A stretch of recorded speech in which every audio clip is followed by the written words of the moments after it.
So guys, kakatapos ko lang dito sa Service Ontario Red Lake. Nagkuha ako ng file ako ng passport. So, i-check ako sa inyo ang paano ang process. Okay, one sec. So, ang process guys is very easy. Parang ang waiting time lang talaga kasi outreach site lang to and every month lang sila pumupunta dito sa Red Lake. I think mga 2 days in a month sila. So, ang kailangan lang need na dalhin for the passport application is, I have it here. Kasi ang dami kong kinopya or copy. So, ito guys, adult general passport application. So, dapat mag-print ka na lang online or di ba pupunta kayo ng post office kasi nandun lahat. Kasi wala kasi akong yung pang payment. I'm not sure if meron sila pero buti na lang nagkuha ako sa PO Box kasi nandun ang for payment kasi hindi nila ang payment kasi is hindi direct like doon magpipay wala silang ganon. So sulat ko lang tapos makukuha daw ma-deduct daw siya bukas. So aside from this paper application, ito na adult passport, isa pa is yung certificate mo na e-certificate. Print ko lang siya, e-certificate back and forth kasi copy din nila, photocopy. Then lastly, by the way, ang bayad pala is $160.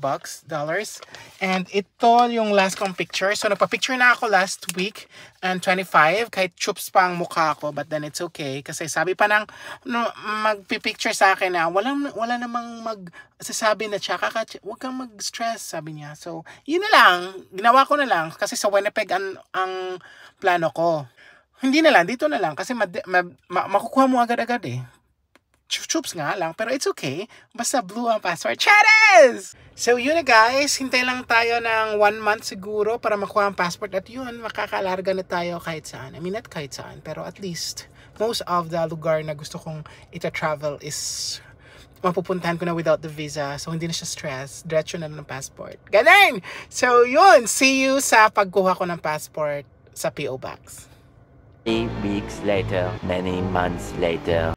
So, right now, naka-receive ako ng notification sa Canada Post na nag-left daw sila ng card for my passport. So, tingnan natin kung nandun na ba. So, nandito tayo ngayon sa parking lot.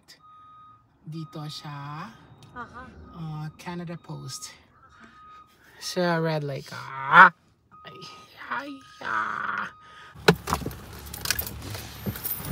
Naog mo ka na eh. Amo na og deko.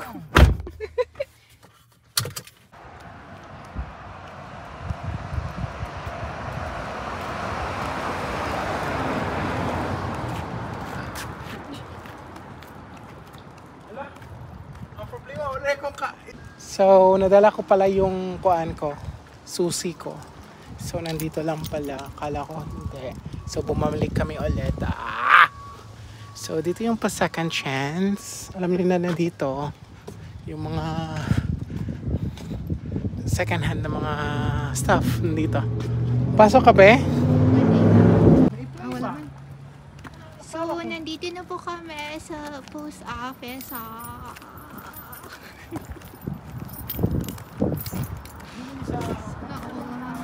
Ito na pang Canada Post or Red Lake.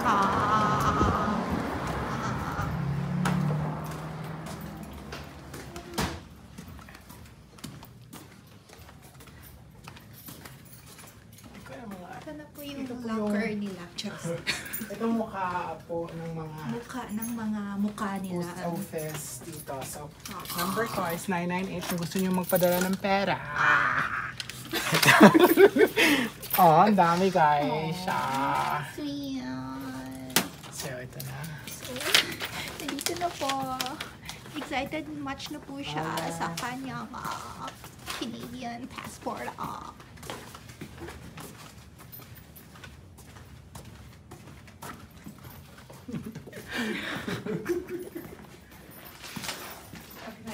Hi there. Thank you. What is this? Okay, do you have ID on you? Yeah. Driver's license? Sure.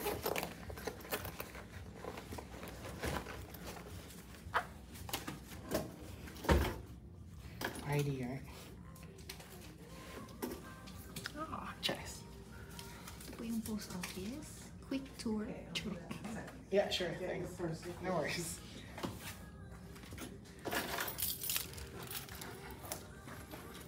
Klaro kayo.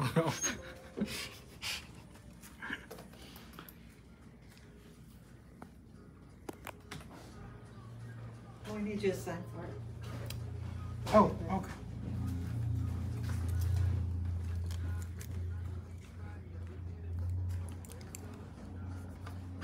That's how you sign it. Here, I'll do it again. Okay, done. Perfect. Here's my ID. See your.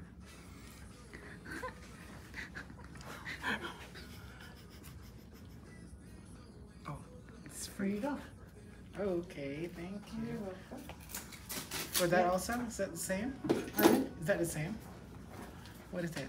Oh, that's just to renew your bond. Okay. Every year. Ah, okay. Thank you. That's why we need your ID and Cool. oh, ID. Oh, thank you. So they just need an ID. Mali pa.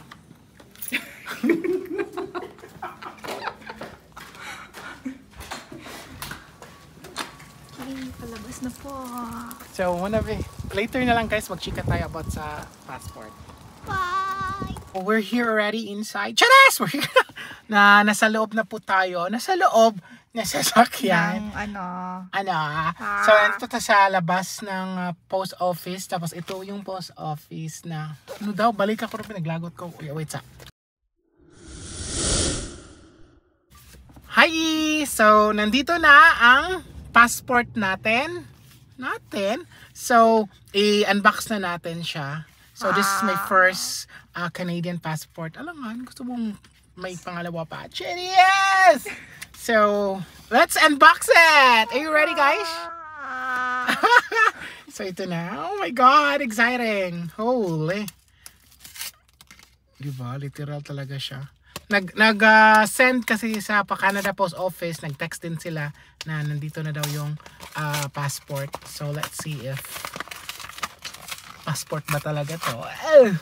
So, oh my God! Brace yourself. Wait, ito muna. The reveal for the passport. So, you need to do this 4 things. Now, that you have your passport. So, may pa-passport na kuan dapat gawin daw. So, check to make sure your personal information is correct. Sign your name on page 3 if you are 16 years or older. Fill in your emergency contact and protect your passport by keeping it tightly secured in a sealed plastic bag. So, ito na siya, guys. Oh, it's a new passport. Tingnan mo ang likod. Oh, let's open it. Oh my God. Holy. Oh, curly hair pa ko here. Ang kapal, guys. Kaya ng mukha nyo. Cheres! Tingnan nyo, ang kapal ng card niya. Tingnan mo. Para siyang kuan, ang tawag nito, bibigit? Cardboard. Oh my God. See, look at that. So, I'll cover that information and the face is so giving. Giving horror. Charis! Pang November siya, guys. Charis! November 1. Tingnan nyo, guys. Ang ganda. Holy! I can travel now all over the world. Charis! Look at that. So, ito lang yun, yung Canada passport. So, lagyan natin ng plastic. Tapos, pirma natin sa page 3 daw dito. Ang page 3, dito daw ang pirma natin. So, can we sign it now? Para at least may evidentials tayo na. So, see, sabi dito is sign your name on page 3 if you're 16 or older. So, sign nyo natin dito. Tingnan natin. Oh! Holy na-sign na! My God! I'm officially Canadian! Oh! Thank you, Wai! Uy, plastic. Muna, ay!